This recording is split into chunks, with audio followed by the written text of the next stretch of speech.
قبضة من أثر الرسول فنبذتها وكذلك سولت لي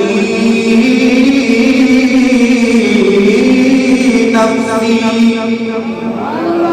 حضرت موسیٰ جب وہ طور پہاڑ سے واپس تشریف لائے، سامری جادوگر کو دیکھا. جادوگر نے سونے کا بچڑا بنایا ہے، وہ بول بھی رہا ہے، وہ حرکت بھی کر رہا ہے.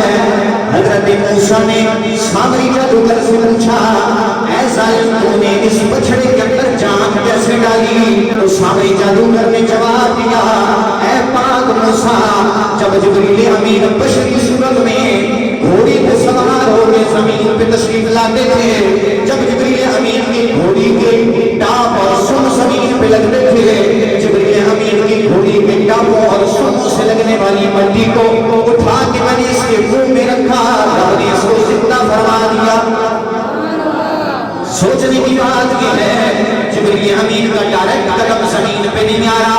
جبریل امین جس سواری پہ سوار ہیں، اس گھوڑی کے ٹاپ اور سون زمین پہ لگ رہے ہیں. ان ٹاپوں اور سونوں سے لگنے والی مٹی کے اندر رب ذوالجلال نے حیات کو رکھ دیا، زندگی کو رکھ دیا.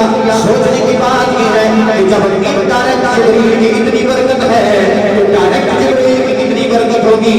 اور اگر جبریل کی یہ برکت ہے جس سواری پہ سوار ہو جائیں، اس سواری کے قدموں سے لگنے والی دھول